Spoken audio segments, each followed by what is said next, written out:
So in this video, I want to talk about the three scripture verses that you should repeat to yourself when that anxiety and that panic kicks back in. Because once that anxiety and the panic kicks back in, it hijacks your brain. And once it hijacks your brain, sometimes our body becomes immobile because our anxiety causes us to not eat, or we get disturbed and we lose discipline.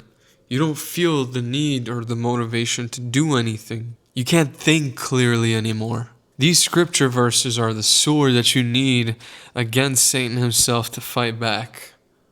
Because you don't need anxiety. You don't need to worry. God tells us not to worry. If God tells us not to worry, we must listen to Him. And there is no situation in the world, remember, there is no situation in the world that will be greater than God. The first scripture is 2 Timothy chapter 1, verse 7. God has not given us a spirit of fear, but of power and of love and of a sound mind. Fear does not come from God. That's what this verse reminds us of. And you have the right to a sound mind. God didn't send us here to worry, because the worry should be given to Him. We should not fear, but love in Him and have a peaceful mind, because that is what will give you clarity. The second verse, Psalms 56, verse 3. When I am afraid, I put my trust in you. Whenever you feel scared or afraid, immediately pivot your trust to God, because God will take it away. God will give you peace. You will no longer have disturbance. Do not be afraid, because when you're afraid, you start to lose hope. And you need hope. And you need faith. Whatever it is that you're going through, it's going to be handled by God if you surrender it to Him. Believe and surrender your worries to Him. Matthew 6, verse 34.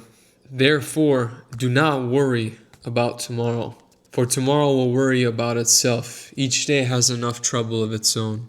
And then this verse, I use this verse probably almost every day, because I still will sometimes let that worry start to creep in. And then I catch myself. What Jesus is telling us in this verse, with what Matthew wrote down, was focus on today.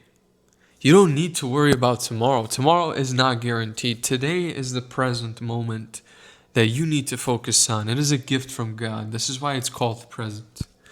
And this is what you need to focus on today. Do not worry about tomorrow. Tomorrow, whatever comes around, that is when you need to focus on.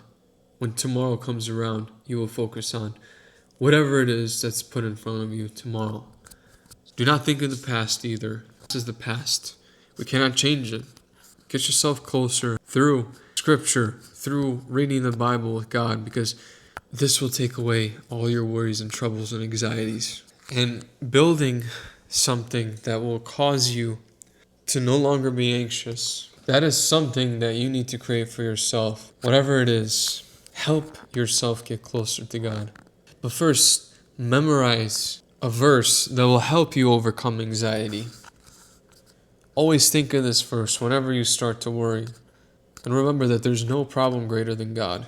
Whatever verse you choose to remember, whether it's the three that I listed or a different verse that you potentially may have in mind, whatever it is that helps you get closer to God and uplift your worries, repeat them to yourself during these hard moments. You need to create something that's going to help you get rid of all this anxiety. You need to create something as part of your daily routine. Whether it's talking to Jesus one-on-one every single day, reading the Scripture for a few minutes, 10 to 15 minutes a day, whatever it is, incorporate it into your daily routine. And in the next video, that's what I'm going to talk about, is how when anxiety starts to creep in tomorrow again, your daily routine with God will take it away from you. You need to create an anxiety-proof daily routine with God.